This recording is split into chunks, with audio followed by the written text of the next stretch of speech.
Good afternoon, everyone. People are just filtering in, so I'm going to give it 30 seconds maximum because we just don't have enough time in this podcast series. I'm calling it a podcast now. It's still technically a webinar, but you can access it via podcast. You can download, I don't know how the marketing team have done it, but you can download audio versions of this so you don't have to look at me, which is a massive bonus. So if anyone's interested, download the audio files. All of the previous episodes are available.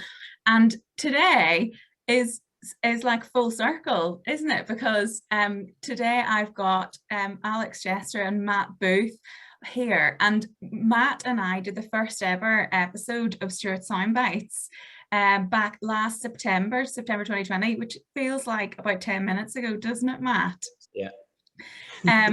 So Matt and Alex are the founders and directors of Flex Health.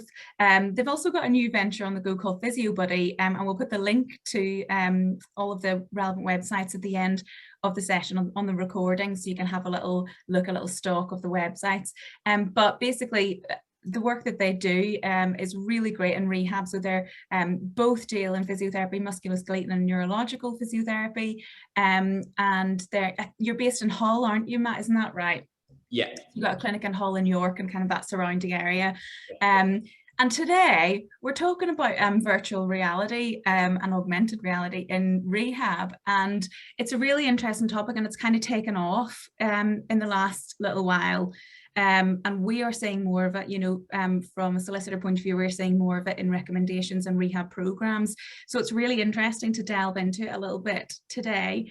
But I'm going to stop talking because you guys have prepared a really good kind of short, sharp presentation for us on the kind of key issues here. So I'm just going to hand over to you and stop blathering, but thank you for joining us. No problem. I'll just share my screen.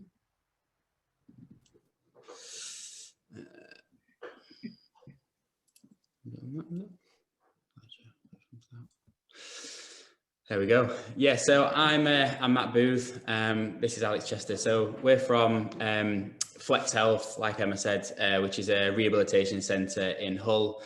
And then kind of off the back of seeing a lot of success stories with lots of different complex cases, we started a couple of years ago, we started a new rehabilitation journey and venture looking into kind of like virtual rehabilitation, VR, and sort of then looking into AR as well. So kind of like the first statement is it's still really new. There's still a lot of evolving tech out there, which we'll kind of cover a lot of that today, and kind of our experiences of how that's gone and where we're up to really. So today some of the questions that we're going to look to answer are one, the difference between virtual and augmented reality. Two, we're going to look at the growing popularity of how this is used across neurological rehabilitation. We're going to look at whether virtual reality can be used to tackle specific barriers that are there in physical rehabilitation.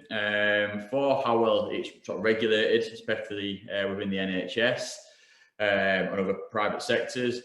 Five, we're going to look at, is this type of technology more suited to younger clients, or who sort of really benefits from it? And six, ultimately look at some of the barriers of costings and other things in that area. Yeah, so the differences between kind of virtual and augmented reality. So VR, as we all know it, and kind of we've seen on social medias and digital spaces, is you create an artificial rehabilitation setting for that patient, and kind of it can be categorized into immersive and non-immersive.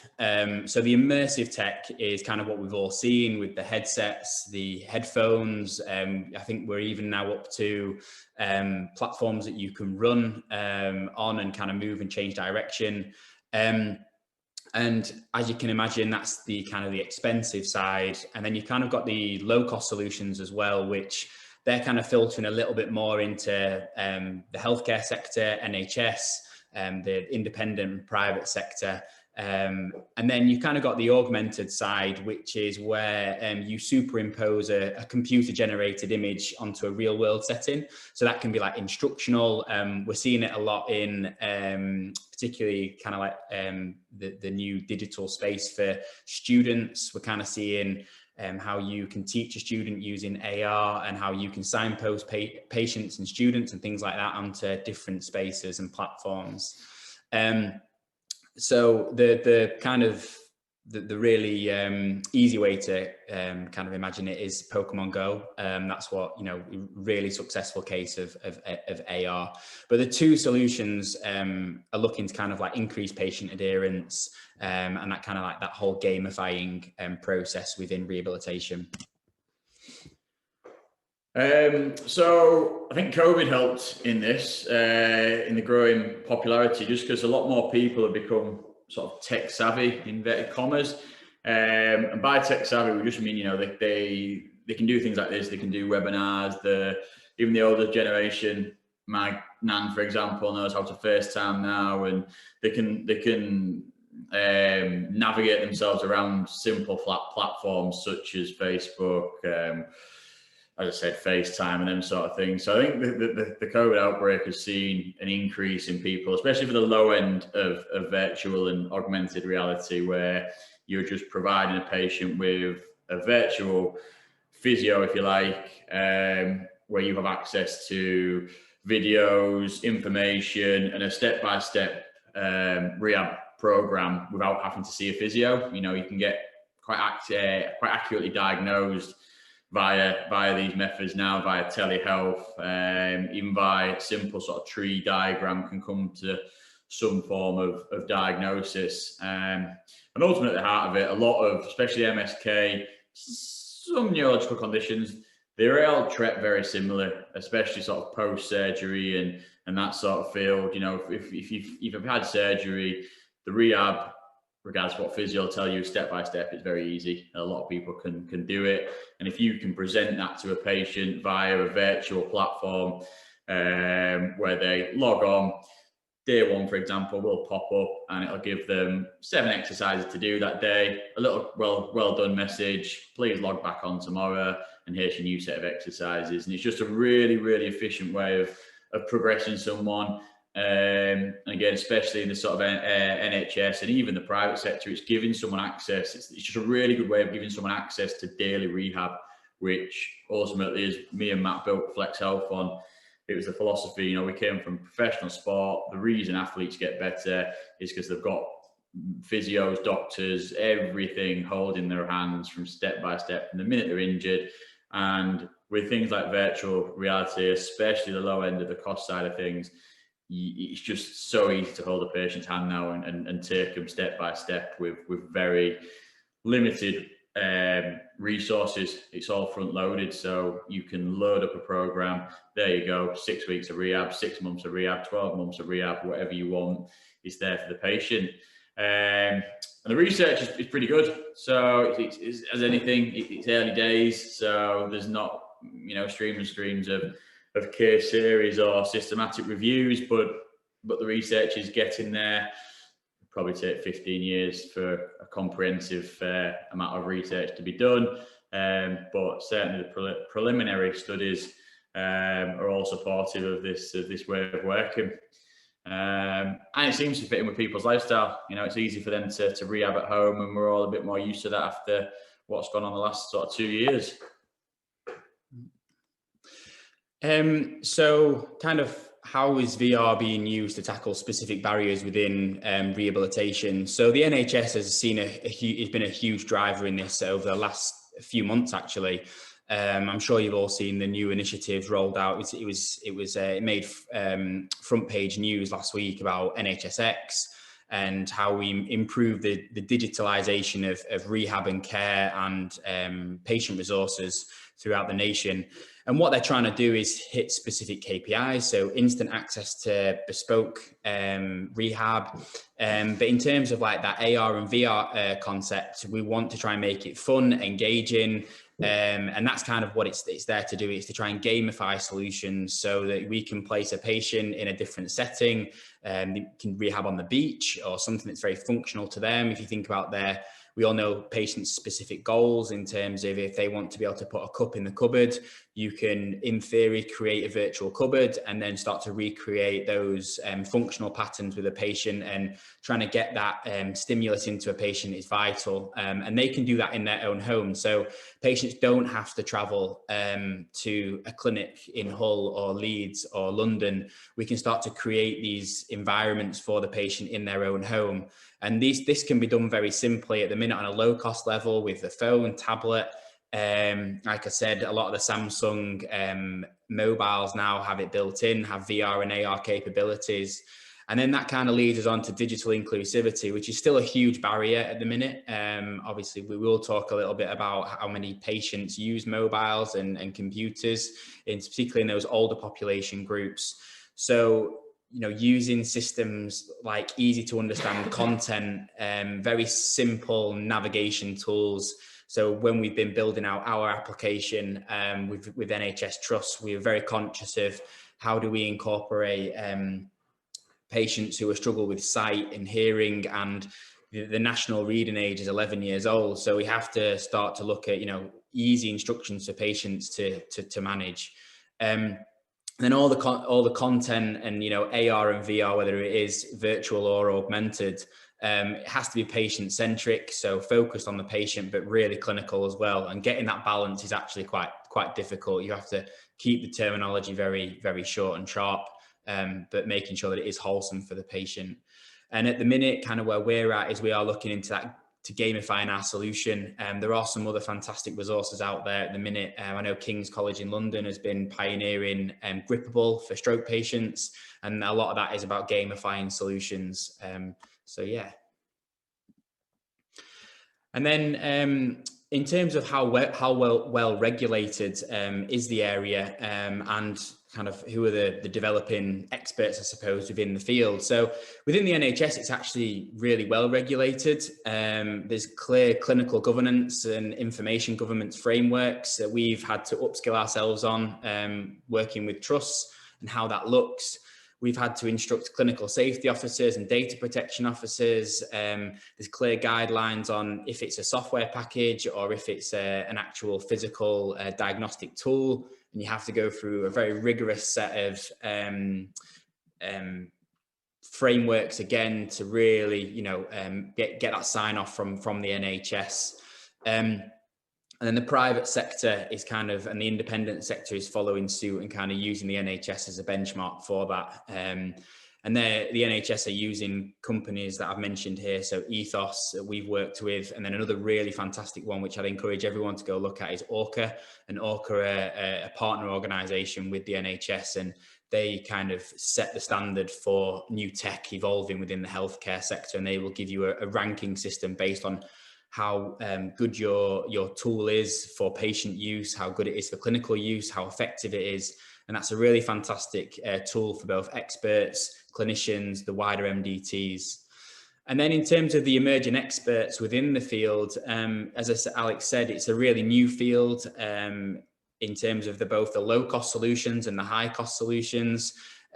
We started this 2 years ago, and there was nothing really on the market then. There are some developing applications like ourselves, but this is a new and evolving field. So do feel free to reach out to us if you have any questions at the end, because we can give you a lot of guidance on kind of how to navigate this new space. I think overall the answer to this question is no, in my personal opinion. I don't think younger people are more suited really to this. We do know that 70% of adults over 55 have access to a smartphone or a smart device, and that is increasing year on year. And again, to repeat what I said in the previous slide, I think the COVID pandemic has just accelerated everyone's access and everyone's ability to navigate really simple online platforms. Again, historically, younger clients are harder to rehab because for me, a a lot of the, you know, we always think that elder populations won't are harder for some reason, but you know, generally in my experience, those are the kind it's that bracket of patient tend to listen more, and if you give them something to do, they're very sort of structured and regimented. Where younger people, again, it's very generalized, but sometimes they're a bit harder to nail down doing the rehab because of more work commitments or more for whatever reason it is. I tend to find that the elder population are a bit easier to manage. And again, ultimately, our jobs as physios or anyone in healthcare, you know, a lot of our job is to feed a client with information. I think a few egos will say that apps cannot do it as well as a person. And again, I was one of them. I originally thought that, but I think the more you start to work with this technology, and if you can develop a very simple, structured platform, it can provide rehab, and it can provide a depth of information beyond what you can do, especially in an NHS setting. No disrespect to the physiotherapists that work in that area, but practicality, they have a 15-minute slot to sometimes feed a patient with 6 to 12 weeks of rehab and information. And it's impossible. It's an impossible task. Best physio in the world couldn't do it. You know, the sort of outcome is generally getting a piece of paper with exercises that are only good for, you know, 3 days to maybe 2 weeks. Beyond that, the patient, if they adhere to that, has progressed, you know, physiologically, their tissues have responded, and they're now ready for new exercises. And they might not have another appointment. They might have not have another appointment for 6 to 12 weeks. So, you know, if we do start to use this space properly, with, you know, proper governance and proper restrictions and things in place, step-by-step rehab and that hand holding can be given to a patient to make sure that they're rehabbed from, you know, the point of pain, the point of injury, all the way back to full health and returning to hobbies. And again, how much of a barrier is cost? And again, it's the same with anything. You know, you can go to the extreme, you know, the headsets, the handheld stuff, submersive, you know, the submersive virtual reality where you are actually in that setting. You know, it's going to be expensive. But as I think we've got across throughout these 6 slides, you know, a virtual platform of providing rehab can be done quite cheaply. For example, you know, the sort of the pioneering sort of physio buddy tech that we're sort of doing at the minute, and there are products out there as well doing the same. You know, and they do guide people. So total hip, total knee replacement, for example, it's a rather predictable rehab for the majority, unless there are some complications and restrictions in place. But you know, this 6 months of rehab can be uploaded onto a cloud or onto a platform that a client can get, or a patient can get, an individual login, and they have access from day 1 to end of 6 month rehab, step by step, that gets them better, basically. And again, it's a wealth of information and wealth of rehab that is unattainable to the majority of people without services like this. And again, back to the cost. So the cost of that would be, you know, £15 to £50 for 6 months worth of rehab. Whereas if, you know, you see in the NHS, the cost is a heck of a lot more. You know, it's more than £15 per 15-minute appointment, with everything taken in consideration. If you see me and Matt in clinic in a private setting, you know, it's £45 to £55 per hour. And you know, even if you have one a week over 6 weeks, it soon builds up. So I think when we can get it right, the cost is not a barrier. It's a very, very cost efficient way of delivering care. And it's not just limited to physio. You know, we've already had conversations with occupational therapists and building that sort of thing in. And I think, yeah, it's a really exciting time and really, really cost efficient way of delivering care. Oh, well, thank you both so much. I find that so interesting. It's so important for us to be up to speed with all of this stuff. Even us lawyers, you know, it's really good to hear all of the new emerging stuff. And I really like the idea of rehabbing on a beach. I think that sounds great. My only complaint is that we don't have longer to talk about this stuff, because we could probably do a full day on this stuff. It's so interesting. There's so much going on. But I'm very grateful to you both for offering yourselves up on a platter and inviting questions. We'll make sure that everyone has your contact details. So if anybody watching this either live or the pre-recorded, the recorded version of it, please do feel free to send your questions to Matt or Alex or to me, and I can filter them through. But once again, Alex, Matt, thank you ever so much for joining us for that absolutely brilliant presentation. And I'm sure we're going to see you both again really soon. Thank you very much. Cheers, take care. Cheers, bye.